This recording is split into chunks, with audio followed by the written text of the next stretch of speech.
Hey, hi! Welcome to Someone Else's Movie, the original podcast where an actor, writer, director, or nebulous industry figure gives a little love to a movie they didn't make. I'm Norm Wilner, I'm a programmer at TIFF now, and this is the other thing I do.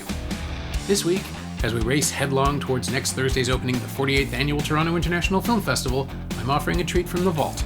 Aaron Abrams discussing Harold Franklin and Bill Murray's 1990 heist comedy, Quick Change. Why Quick Change? Because the second season of Children Ruin Everything, the delightful sitcom starring Aaron and Megan Rath and friend of the show Ennis Esmer, is premiering next month on the CW in the US, and it's a lot of fun, and you should be watching it.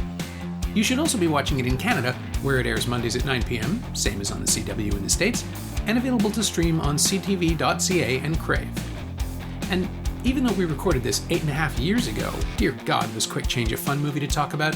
It's the one where Bill Murray, Gina Davis, and Randy Quaid pull off the perfect bank robbery, only to find they can't get out of New York City with their loot. It's an exquisite comedy of errors that sank like a stone on its original release, only to become a cult classic and probably still the best thing Bill Murray has ever done. So let's roll back to episode 2 and hear why that is. This is Someone Else's Movie. This is cool. This is you're the first person I don't actually personally know to be doing this.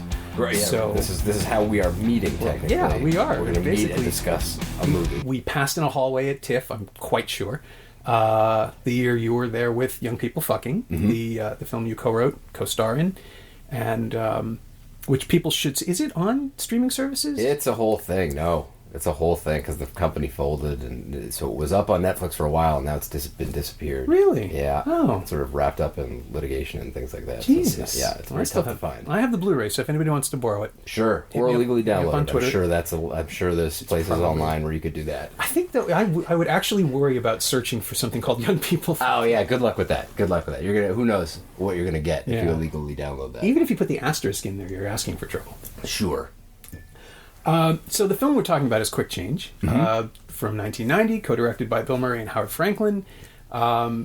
If you haven't seen the film, by the time you listen to this, please stop now, hit pause, go watch it. It's very short. We'll wait. It is one of those movies that somehow got lost, I guess is the way to describe it. It opened in the summer of 1990 and it tanked, which is now inconceivable. It's unimaginable to me that movie wasn't as big a hit as anything else that year. I certainly haven't met anyone who doesn't have a soft spot in their heart for it, who has sought it out and found it and watched it. Yeah. So how did you come to it first? What was your first experience of it? Oh, when I was a kid, I mean, it's one of those movies that's sort of in the folds of my brain for whatever reason. I think those movies that are this movie and there's a movie called Let It Ride. So when you called to ask me about movies to rewatch, the first movie that pops in my head is a movie called Let It Ride, because I have a weird fascination with that movie. So this is the Richard Dreyfuss horse racing picture, right? Which is a companion piece, I think, to this. They're both written by Jay Cronley, who was an author who I grew up reading. He wrote that and Let It Ride in a movie called Funny Farm with Chevy Chase. Right. And they're all sort of a person running into 1,000 characters, like crazy characters in one day.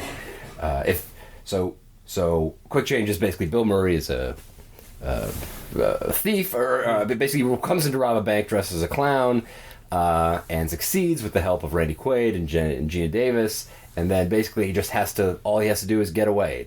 Yeah. Just leave New York, and everything, all these crazy characters in New York sort of accidentally become obstructions, and it's sort of just a wild one day of him meeting crazy characters. Yeah, and it's incredibly well cast. You can start with Murray, Quaid, and Davis, who are just remarkable together and have a fantastic chemistry. And now, of course, in the rearview mirror, Randy Quaid more or less appears to be playing himself in the first half instead of in the second. That's right. He's he has a huge beard and he's acting like a crazy person. That's correct. Just this madman. What do they call him? A crazy lumberjack? Crazy lumberjack. They keep referring to him as the crazy lumberjack. And then you have the opposite number, which is Jason Robards in one of his last leading performances, more or less. He's effectively the Tommy Lee Jones. Sure, and he comes in and just does so much work based on his reputation of just being like, I'm good at my job, I'm going to be a very tough antagonist for everybody because I'm good at my job and I'm Jason Robards. Yeah. So he has to do very little legwork to set up. It's almost perfect casting in that way. Yeah, and the economy of the film is something that strikes me every time. I mean, it wastes absolutely no time. It opens with him, with Murray getting on and getting off the subway to rob the bank. Yeah. It ends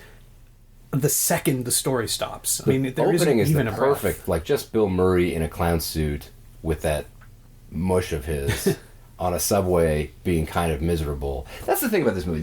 So when you told me to rewatch a movie, I think that this movie is the perfect rewatch movie. One of the reasons is if you are a fan of modern day Bill Murray, sad sack Wes Anderson, Lost in Translation Bill Murray, that is not reflected in necessarily Groundhog Day or Stripes or Ghostbusters or Scrooge. Those are sort of wild men sleazebags. Yeah, they're bigger. The origin story of modern day Bill Murray is Quick Change Bill Murray. That's, if you want to go back and look at where new Bill Murray came from, I feel like Quick Change is the one where it greatly reflects where he ended up. He's sort of where he's this character that's a nice guy who has been beaten down by the world and sort of wears that on his face, and his heart is beating just a little bit. And you just hold, the struggle is to get it beating more by the end of the movie. That's St. Vincent, Bill Murray in Lost Translation movie. And that's why it's a great movie to go back and look at. And it seems to be a movie that he was had a personal attachment to. Even he directed it, and I think he's he's not. He wrote it. I'm sure he worked on it. I don't think that he takes a screen credit. Right, and so there's something very personal about this movie for him, and this feels like more the first glimpse into who he actually is, or who he'll eventually become, at least. Yeah, and what's strange to me about the way that it fared in 1990 is that just as in 1984 when he made the Razor's Edge, the only other film he directed, right, and was also resoundingly rejected by audiences and critics. Critics were okay on Quick Change. I think it just got it was good reviewed. It just didn't make any money. I think there's an intimacy to it that people responded to, which is also present in the Razor's Edge, but no one was willing to extend it to him. Everyone wants to know Bill Murray a little bit. Everyone just wants to be close to Bill Murray, and so they'll take wild tap dancing, lounge singing Bill Murray, of course, but they kind of want to get, and that's why why do you think Bill Murray now is such a beloved figure? Like he's strangely beloved. Yeah. I think it's because he maintains the eccentricity. He maintains the mystery. Mm-hmm. Just every 6 months you hear a story or you see the YouTube video of, we slow walked through a room with Bill Murray and he was gracious enough to do it. I don't think he says yes a lot to anything. I mean, he's famously choosy about projects. Super aloof. He won't commit. Have you ever actually met him or worked with him? No. Never seen him. He's like a modern day Loki character or something. He just pops up in weird karaoke rooms or steals your pizza and runs down the street. Like it's these strange lores that make him who he's this weird also section of he's one of us where he's been beaten by the world and he's blue collar and he's not Hollywood because he's so aloof, but also he's who we aspire to be. It's not like I believe him to be the happiest guy in the world. It's just that he's choosing to be the life of the party, or steal my pizza, or show up in a karaoke room, and so it's this weird cross section of he's one of us, but he's also what we aspire to be. Yeah. It's this weird, cloudy lore of Bill Murray. Yeah, he is the. I think Loki's an interesting way to put it. He is now a mythological figure. Yes, that's even exactly though he's right. a person. Yeah. I have yet to be in a room with him. I think I saw him round a corner once. Even if you were in a room with him, I don't know if you would feel like you were. I don't know how it would work. work. Yeah. Everyone who I've ever met, who I've ever interviewed, who's about working with him, sat down with Melissa McCarthy at TIFF last year for St. Vincent, and she said the same thing that everybody says, and she said it in a really great way. She said, all you want to do is show him your trick. You want to say, this is my thing. Look, watch me be funny too. And then you realize, oh no, you just want to be in the moment with him. You actually don't want to show off because he can crush you. Right. You know going in, he's bigger than you are. And he's better than you are. Because he's Bill Murray and you've spent your entire life watching that. And so the thrill of work, she communicated it beautifully. She just said the thrill of working with him is that you actually realize, oh yeah, I'm in a scene with Bill Murray, but he's acting too. He's not letting you do the work. He's not standing still. What he does is really specific. I get that too. I get because he's so sort of generally effortless that it would put pressure on you to be like, oh, I'm gonna let me show you, and you can't do that. Yeah, I totally buy that. That's the big trap with him. And you get the sense in Quick Change, too, that every single actor is responding to the opportunity. Not to work with him, because it's 25 years ago, and he was a legend, but he wasn't a legend. He wasn't, superhuman yet. But you've got, maybe the second best cast assembled for an American comedy that decade after Galaxy Quest. That's the other reason why this is a great rewatch movie is, every time. Every guy who pops up for a scene is somebody who turned out to be a big time deal. Yeah, I think they're hitting home runs. This was my first watch of it. We watched it a couple of weeks ago. And it was my first watch of it where I didn't recognize a new face. Nobody has broken since. Since the last time. You've now tapped it. Yeah. Well, it's Stanley Tucci and Tony Shalhoub. Who are insanely funny in this movie for their limited parts. I mean, you watch it, I imagine you watched it at a time, you're like, well, there's no way this guy's not going to be a big deal and have his own show and win Emmys at someday. Bluffed only. It's just, he doesn't do anything except for be hilarious. And Stanley Tucci's... Yeah, he's incredible. It's just incredible. It's the only time I think I've ever seen him with his hair like that. I know. And it's clearly for the part. It's no, don't do anything. Just you come in, we won't put a piece on you. Yeah, it's to have that on it, to be Weasley sidekick guy, or for the mob, and play it that way, where he's just such a weak-willed wuss. Yeah. He's so funny in it. Well, all right. Yeah. Just the fact that there's someone else that he's more scared of. Instantly, who isn't. And it's another great way of introducing, because first of all, you've got, it's Bruno, right? Bruno's the enforcer. Mario. Mario's on his way. But don't bring that animal Mario back. And then you also have Lombino, who hovers over this film throughout. That's right. Once he's introduced, he's the big bad that turns out to, of course, be... Well, if you're still listening, I'm assuming you've watched. I think we're allowed to spoil Quick Change. And Kurtwood Smith being Lombino as Mr. Russ Crane is also he's become a reverse heavy, because at the time this was 3 years after RoboCop, and there was no one who didn't go, oh, that guy. Right, exactly. That's the guy from RoboCop. He kills people. He looks like an accountant, but he kills people. And then you get that 70s show, and he suddenly became a comic actor. I mean, he always was a really versatile character actor, but to watch it now is this weird sort of window back in time where Kurtwood Smith isn't playing, he's playing a light comic role, but he's bringing the weight of RoboCop with him, except he's not anymore, because now there's everything else he's done. Well, there's a certain aspect, and even Tony Shalhoub and Stanley Tucci are great actors first. They're not, Bill Murray didn't pile it on with comedians. You can even say Gina Davis as well. Randy Quaid's dramatic work is pretty underrated, I think. Yeah. And so you have these guys that he didn't flood it with just sort of joke sniping comedians who come in. I think with movies like this, where you have to have an adventure where it's basically you're cobbling together 6 to 8 weird set piece, strange events that happen. You have to introduce whole full characters that are fully realized in seconds, and then develop a huge problem around fully developed characters. And that's what works so well, I think, or one of the reasons it works so well, is that Stanley Tucci's so great, and Tony Shalhoub and Phil Hartman. Yeah. I mean, these aren't just...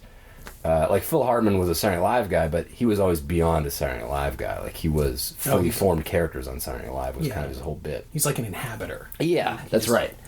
And the bus driver, I forget his name. Philip Bosco, which is an amazing performance, because it's actually drier than Murray.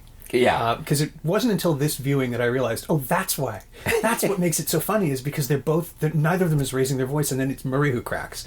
Because, again, he's orchestrated structurally. We get to the point where the thing that finally cracks him, the thing that finally sets him off, is someone who's even calmer than he is. That's right. That's exactly right. In the middle of this insane juggernaut, I stopped near the airport. It's such a magnificent line, because it gives you nothing.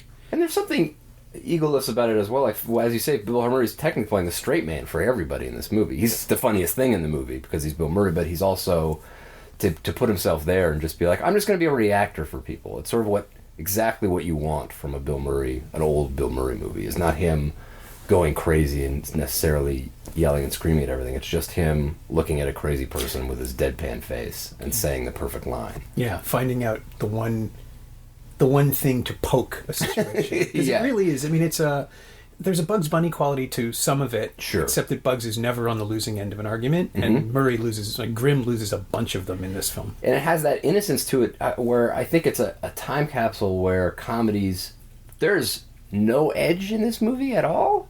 Yeah. And you don't notice that until it doesn't make the movie lacking in any way. There's a few things that I think make this movie different than like now, where I think modern day comedies have a freneticness where they're like afraid that you're going to stop watching, so just piling on with energy. So it's both juvenile and sort of got lots of sort of dark moments that pop up.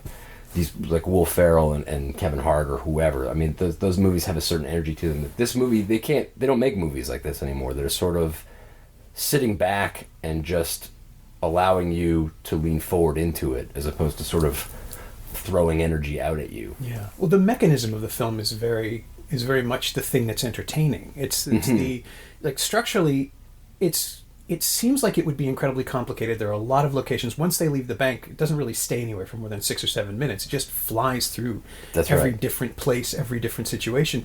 But the way that it still confines itself, I mean, it feels very claustrophobic because of the desperation of the three leads who simply want to get out of New York City. And I would have thought that was ridiculous, but there was a point, I was in New York for a press junket, I want to say 93 or 94, and I couldn't get a cab to LaGuardia. I was in Times Square and I couldn't get a cab out because the shift change had happened. And it wasn't until it actually, there's this window in New York City, inevitably between 4 and 6 p.m. where the cab shifts change, and they don't want to go on a long ride because they won't get home for another hour and a half. Right. Like, it adds on more time. So I had a guy actually tell me, I don't know the way to LaGuardia in Times Square. And I was like, I'm pretty sure I could get you there. But that was that's the obstinacy, that like the sheer blunt force lying. There seems to be something very real behind Bill Murray actually hating New York. Yeah, you get the feeling. Yeah, you get the feeling that he does not. New York is the total villain of the piece. And you get the feeling that Bill Murray is relishing the fact that he's making New York look like the shithole he believes it to be. Yeah, and this is pre-Disney, pre-Giuliani. This is the old, crumbling infrastructure hellhole of New York, where at the time, I mean, I was there around the same time, and I love it. I love it now. It's the happiest place on earth, sure, as it were. But you could feel the sense of just the sheer impatience of it not being better. Everybody in Quick Change is reacting on the same thing, which is like, I have my thing to do, and nobody cares about anybody else. Yeah, and even the construction work is like, today's just taking shit down, tomorrow's putting shit up. That's right. The sheer lack of attention to anything other than the task at hand, and people are like, that lady's been screaming at us. She got her baby to scream at us, like it's an affront. That's right. Yeah, like, everybody's personally offended at everybody else for no reason, and there's also this idea of scumminess that. They get on the bus and there's that lady who's just shaving the guy's head. Yeah. You can't, if you were to put that in a movie today, or be like, this is what New York is, you'd have to stop and address, like the fact that Bill Murray just walks past it while saying a line as a throwaway, captures what New York was at that time, where it was just deviants and weirdos from top to bottom. Yeah. There's that, and the weirdness that sort of bubbles up too, and gets in the way of the characters as much as they get in the way of everyone else's day. There's that, just the sequence where they stumble on the jousters, and again, the movie stops dead. It breathes for that moment. The music comes up. You have we get to watch their ritual before they actually do it, and then we figure out what's happening. It makes me laugh every time, even though I know exactly what's coming. I even know the music cue at this point, and it's just.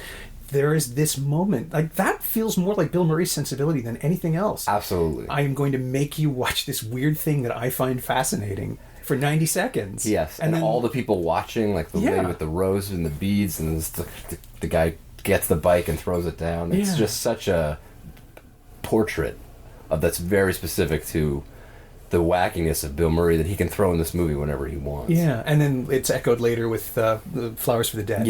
Which is such a, again, it comes out of another movie, it comes out of another influence. There's just this strange intrusion of something else, something totally other that happens 2 or 3 times in the course of the film. And it's this weird glee in showing us the 90-degree angle from what we were seeing. Like how their lives, for a moment, their story doesn't really matter because this is happening and everybody has to stop and watch. It's like being taken, like it's being taken by the hand, which is the thing that Jason Robards does a couple of times to his sidekick. I know, that's so weird that he does that. Yeah. It's great. And it's like, it's a validation for him in a weird way, like he's showing people that he's still working the case, or he's still on it. But it feels so childlike and gleeful. That's right. And that, like, that's how I perceive Quick Change, is just you're being led along to all these individual moments by someone who can't wait to show you not this one but two down the road. That also, yeah, and it keys into the mischievousness of Bill Murray, which we were talking about before. Like when he has to pretend to be, he's playing a guy who has to pretend to be a dangerous bank robber. There's such a gleeful, like he's really enjoying it. Yeah. There's nobody commits harder to not being fully committed than Bill Murray. Like it's almost like winking to the camera, but not quite. I mean, him parading around pretending to be a crazy person in that bank. I mean, it's one of the greatest half hour. Like it's so funny to me, that opening half hour of him in a clown suit robbing a bank. Yeah.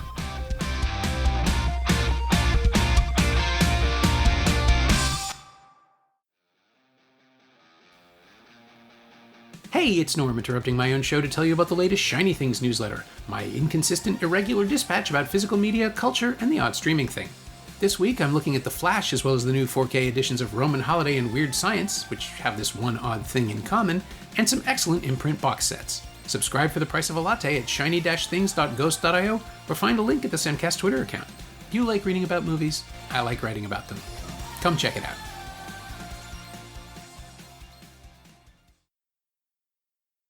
And we know going in, between the music cues and his timing, that there's no threat to anyone. That's right. And everyone else has to take it. I mean, the SWAT guys, like, watching a movie set in New York pre 9/11, anything is going to be a weird sort of disconnected experience. Like they arrive 9 minutes before their flight. Yeah. And they're like, God, we got there. That you Good. can walk onto a plane. And it's JFK, which is even, like, LaGuardia is hell on earth, sure, but JFK is still pretty hard to navigate. Just the idea that anything like that was possible. There is a reference to security. They'll never let us through the X-ray machines with our guns. It's like, yeah, no shit. Yeah, I can't take a gun to the airport. Yeah. These terrorists made it real hard on us bank robbers. Yeah, I'm still not even sure which terrorists they were referring to. Right. But that also kind of, there is a weird sort of timelessness to the apathy of New York City, and how every time I go there, it feels like I should just stay because my cynicism matches its cynicism, and I still know, you still know where to get a good hamburger. But the version of New York is like the sort of Murphy's Law universe where absolutely everything is going to go wrong, but the city can't break you if you've already decided to leave. That's what carries Murray out. Interesting. Yes. Well, that's the thing with these movies that have sort of one event over a night, that are sort of one wild night, is it seems like structurally you just have to string a bunch of events together, but it's kind of a lot more than that. You have to have sort of a theme underneath about why they want to leave that's constantly being reinforced, and then they have this B storyline where, the personal relationships have to arc over the course of the night in this matching way, which I think they balanced that ball real good with, like, Gina Davis not sure about her relationship with Bill Murray. These movies are weirdly complex. I think especially when you rewatch them a few times, like the first time you see them, you get wrapped up in the joy of it, and then you watch it and you're like, this takes some work and some construction to actually make all these balls sort of float around all at the same time. Yeah. I mean, I think about Scorsese's After Hours. Yes, another it's a perfect great example. compression New York movie. That's right. Which was only, like 4 years earlier, but completely different emotionally, or 5 years earlier, because it was 85.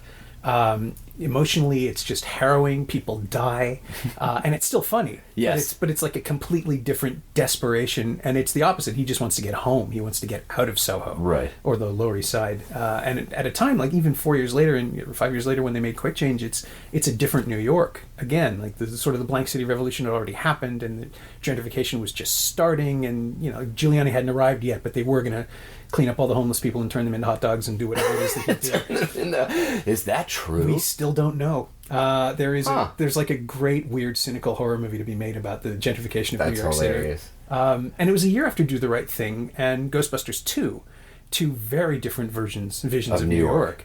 And Ghostbusters 2, like, people don't like it as much, I guess. You can say that fairly. I certainly don't. I think there's some really great ideas in it. Sure, listen. But the vision of New York City, I think, is what, in a weird way, I feel like Murray had that in his back pocket when he was working on Quick Change, because in Ghostbusters 2, like, the whole thing is the hostility of New York City creating more ghosts and making the slime angry and all the other stuff happening. And it ends with this big, ridiculous set piece. The big finale of Ghostbusters 2 is the guys riding the Statue of Liberty into New York City, because of the slime that's making everyone sing "Your Love Is Lifting Me Higher," and it is so preposterous and ludicrous that you can just see Murray going, "Yeah, I have a better idea." Yeah. Well, New York is sort of the perfect set piece and villain, just because everyone's familiar with it and everyone has a relationship with it. And if you love it, the thing you love about it is that it's a difficult pain in the ass. Yeah. You can still paint it as a pain in the ass bad guy in your movie, like Murray does, and assuming Murray isn't a huge fan of New York, let's say. But I mean, you can make it there, you can make it anywhere, is something New Yorkers love about their city. That is not a compliment. That's like That's right. It's basically saying that this city is going to try and beat the shit out of you all the time. Yeah. I don't know. Can I swear on this thing? Yeah, sure. We have the explicit tag going. Okay, good. But yeah, it fits in really well. No one ever talks about Quick Change in the same window of cinema as the other two great New York heist pictures, the Taking Pelham 1, 2, 3 and Dog Day Afternoon. But it really, I mean, they're very, very similar. He's seen. Yeah, Quick Change is really hitting those. He's like, you like those movies? Well, this is that, only filled with joy. Yeah. I mean, they really feel... Dog Day Afternoon, clearly, I mean, it's very direct. And Taking Pelham 1, 2, 3, I mean, just Walter Matthau's face and Bill Murray's face have this... I mean, it's very similar, sort of hangdog, like, well... Yeah. Here we are. I always assumed that the subway was a deliberate... Like, the fact that he takes the subway at the beginning of the film was a deliberate homage, even if it's only because, you're carrying explosives. You don't want to get in a cab for some reason. Like, he would distrust cabs on Park Avenue for whatever reason. It's just there's this sort of working-class misery to it. To the point where in the film, like, we never even find out what it is he does. There's an allusion to him working as a city planner. Yes. But he's clearly smarter than that, or he's been trapped in kind of that level of job. Yes. But it doesn't even matter. Like that's the Bill Murray aspect of it. It's on his face that whatever he's been doing, it's A, beneath him, and B, he's been beaten up by it. Yeah. He's just weary with the world, and it's no one does that better than him. It's just great to put him into places, and he just takes you by. He makes you feel better. If what you like about Bill Murray is you feel better at the end of a Bill Murray movie, this is, I think, again, the origin of that, where he's like, just hang out with me. It's not like Scrooge, where he starts off as a maniacal sleazebag and then ends up singing Christmas carols by the end of the movie. Yeah. He's the same guy from the beginning to the end. It's just a small difference, and that's much more modern day Wes Anderson, Bill Murray. Yeah, I'm thinking actually the stuff that he made between Quick Change and Rushmore, and it's ultimately... It's like supporting guys now. Yeah, a couple of leading roles. Well, there's Groundhog Day, obviously, it's still 2 years out, but then after that there's... The Man Who Knew Too Little and Larger Than That's Life. with these guys too, I think, right? Isn't that with Franklin again? I think it might have been, yeah. And you can just, his heart's not in it. It's not a bad movie. It's kind of a weird... He seems to be finding himself a little bit. Where he's like, this is what people want, but I don't know. Am I a guy who's just like... there's something wound up about all those characters that doesn't feel like he's into doing that anymore. Yeah, you feel like he's moved on. Mm-hmm. I mean, not in Groundhog Day. Groundhog Day is a great kind of valedictory performance of old Bill Murray stuff. Sure. It's the it's like the salad bar. You get every single part of him that you like, and you can leave the stuff behind that doesn't work. But he was notoriously miserable during Groundhog Day. I still don't understand that. Yeah, he and Ramis had a falling out. They didn't speak to each other for years. So strange. I guess he just did. I mean, I don't know. We cannot know the shadows and mysteries of Bill Murray. It's fascinating that this, just by the fact that he co-directed this and directed The Razor's Edge, those are his personal films. Like, those are the films that we can read into and search for meaning. I mean, that's my thing. Absolutely. As an auteurist critic, I have to look for reasoning and choices, and at the same time, they're unknowable. There's clearly a very specific sense of humor at work, and there's a sense of irony that he loves in both The Razor's Edge and Quick Change. But Quick Change, as you say, it's a film about joy. It's a film about sharing. These are all my favorite things. These are the actors I'm having the most fun playing with. Mm-hmm. Even just that weird little scene where he waits for someone to count change and bills in the bodega. That is... There's no way that's over in a minute and a half. And there's a ticking clock. That's, I know. Like, you have 78 seconds, sir. It's really bizarrely long. And it just goes on and on and on, but it's so pleasurable. And he even edits that in a way where there's like a good 20 seconds where he's just staring at the woman in front of him. Yeah. And it's so funny. It is. I was like, this shouldn't... The pace of this should not allow for a Bill Murray unblinking stare at a slow lady. But it's... I mean, you had to have it in there. Yeah. No, there's this this magnificent pleasure of this film. Mm-hmm. And again, it's over in 89 minutes. There's not an ounce of fat on it, which is incredible. Films by actors tend to be pretty long because they like performances. They keep things, not necessarily their own, but you can feel people, filmmakers, responding to an emotion, to an honest moment, and just doing everything they can to make that moment last. Here and there, Quick Change is merciless. Like, it just doesn't have time for anything that doesn't support the plot, and yet it's so full at that tiny little 89-minute window. Because it has an easiness. It almost feels, Bob Elliott plays the security guard. Mm-hmm. And he's like he's an old time sort of comedic sensibility, and there's an idea of like a craftsmanship to the jokes. There's nothing. It's not fast and loose. Like, I love comedies today. I think we're in a golden age of comedy. But you look at Judd Apatow movies or any of these, like Kristen Wiig or Will Ferrell, whoever, or Vince Vaughn. Everything's fast and loose, mm-hmm. and that's sort of what we get off on. But here, it's not. There's nothing loose, but nothing feels tight either. It's just sort of like Craftsman. Every scene is arcs to a joke, comes back down. Like there's no fat anywhere, and that's why it's sort of I don't want to say gentle, but there's something so easy about watching it that feels so refreshing now. Yeah. That maybe at the time felt edgeless or flaccid or something. I don't know why people didn't go see it. It didn't have a hook. Like, I don't know how you sell this movie maybe in a trailer, but when you watch it now, there's something so new and exciting about it. Yeah, there's. I remember the poster was so minimalist. It was just, I had it in my room. Yeah, just the clown makeup. Yeah, it was just a white poster with him standing with the balloon. I can't tell if the balloon might have been deflated, and just had their names in huge font, 4 names, and that was the whole poster. Yeah, and it opened 2 weeks after Dick Tracy, and no one had any time for it. It just got. And Die Hard 2 was that summer. I remember reading an interview with him where he was like talking about what Warren Beatty had to do to sell Dick Tracy, and he was like, "I'm not doing that." Like, he just was like, "Look at what this guy has to do. Like, this guy is a amazing filmmaker, but he has to run around and go on every talk show. Like, that's not fair to him. Just go see Dick Tracy. Like, what? I'm not going to do that for Quick Change. It's a good movie." Yeah.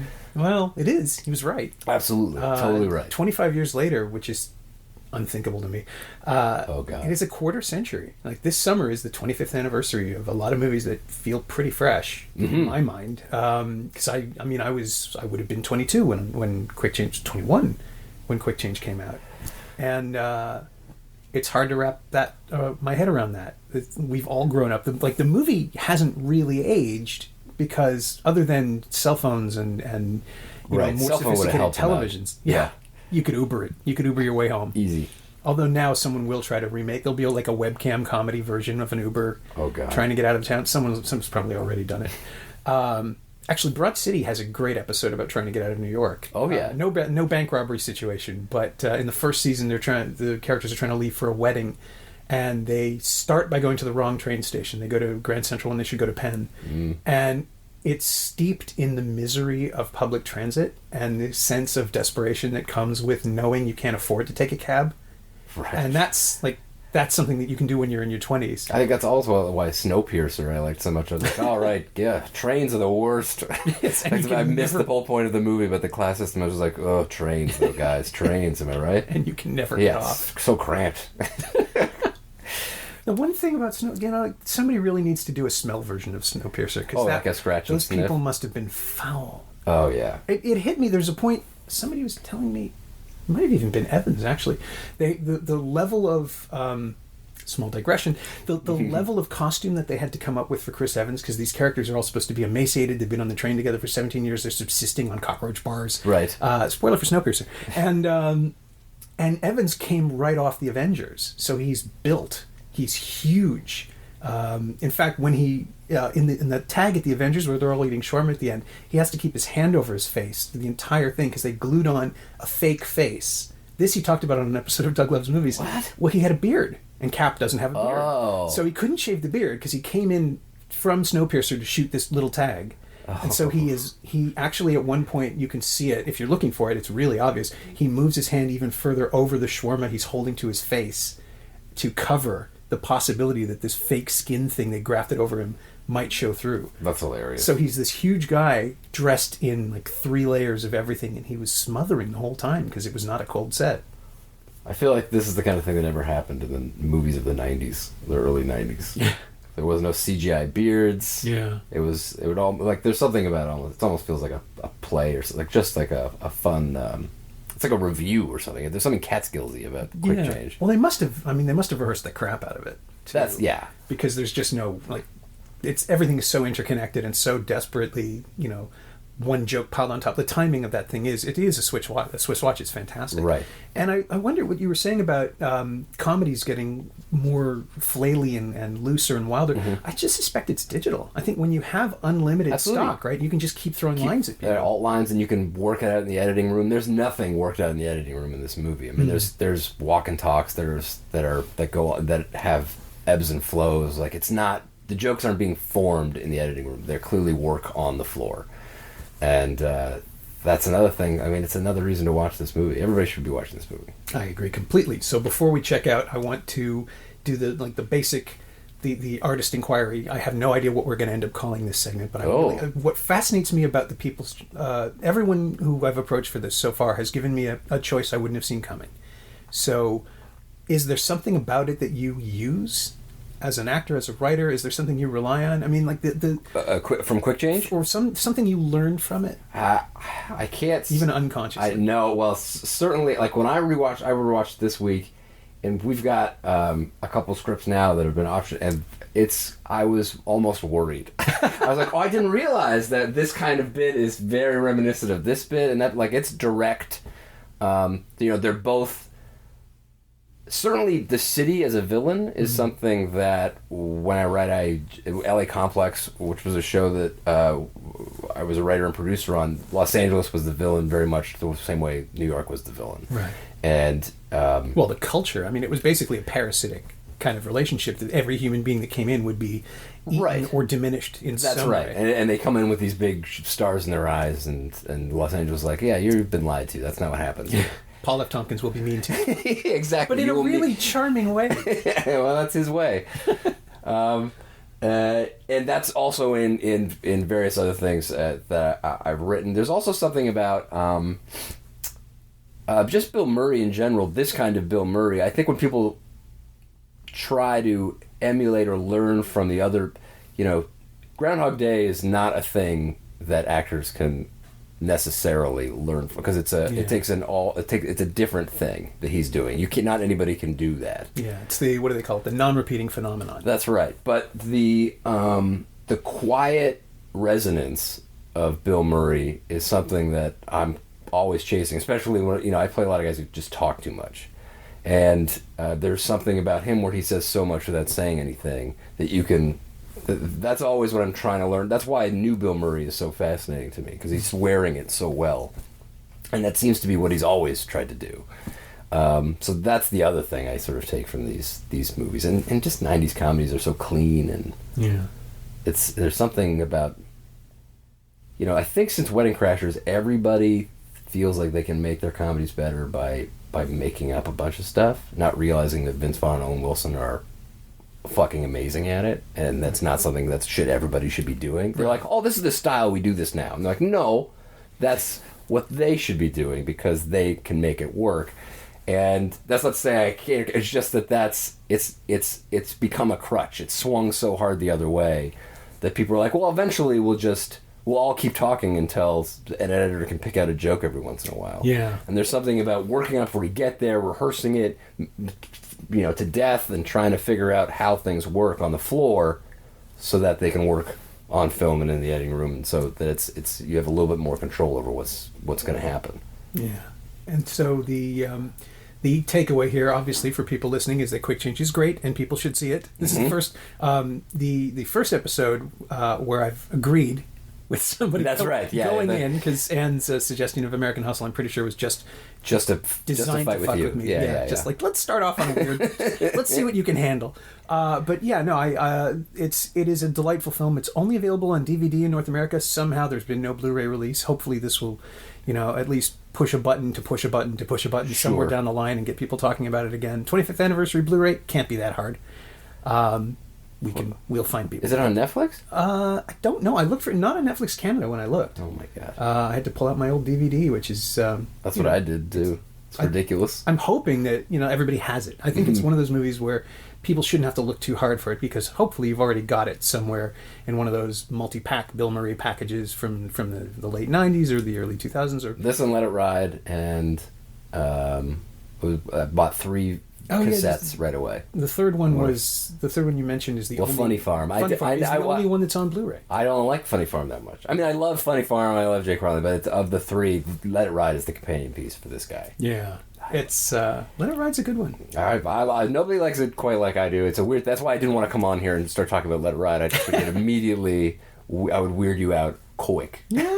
That's what I'm saying. Like, every single person who's come up with something for this has been a genuine surprise. And I love the idea of trying to work it into the filmography and figuring out, quick change. Young people fucking is very vignette-y. Mm-hmm. So, there's going to be an economy of character that maybe he got from this, that kind of thing. But there's something about that. Yeah, I think just economy of everything to sort of, if it works where there's no fat and it's clean and simple on the page, then maybe you can add weird looks, or that allows you to get away with things like jousting. Right. If you have if the script was madness, then you couldn't do jousting. And you'd have to make a meal of a guy getting his head shaved on the bus. You'd have to make a meal of the fact that so much of it is those Bill Murray throwaways. It really gets a look into his sensibility and just like a look on how things used to work once upon a time. Yeah. I would like to believe that the takeaway from Quick Change is this is how Bill Murray sees the world. Like, every now and then he'll bumble into that. Well, it certainly is a reason to rewatch it if your desire is to know more about Bill Murray, which seems to be everyone's desire. I should say. This is must-watch viewing. Yeah. This is an origin story for the superhero that is Bill Murray today. Murray Man. My thanks once again to Aaron Abrams, who was kind enough to take a flyer on a new podcast with a relative stranger back when he was shooting some very long days on Hannibal. And if you haven't already heard it, search the podcast feed for Aaron's episode with Ennis Esmer on the James Bond franchise. It's a goddamn delight. And of course you can see Aaron and Ennis together in Children Ruin Everything, Mondays at 9 p.m. on the CW in the US and on CTV in Canada too. It's also streaming right now in Canada at ctv.ca and on Crave. Also, at long last, Young People Fucking is available to rent or purchase on Apple TV and YouTube. You should still be able to find Aaron on Twitter at Mr. Aaron Abrams, that's MrAaronaBrams, and you can find Quick Change on Blu-ray and DVD from Warner Home Entertainment and streaming for free in the US on Canopy, Tubi, and the Roku channel. It's also available to rent or buy on various VOD platforms. As always, you can find me on Twitter at Norm Wilner, and you can find this podcast there at Semcast, SEMcast, and on the web at someoneelsesmovie.com. The first year of the podcast is still available for just $20 at payhip.com/semcast. That's the first 52 episodes of Someone Else's Movie, 43 of which aren't currently available anywhere else. And check out my newsletter, Shiny Things, at shiny-things.ghost.io. I think you'll enjoy it. Our theme song is by The Last Year. If you like it, or the show in general, please say so. Leave a review wherever you've been listening. Every little bit helps, it truly does. And check out the other shows on the Frequency Podcast Network while you're doing that. Stay safe, watch movies, wear a mask if you go out, get your booster when you can. I'll see you next week.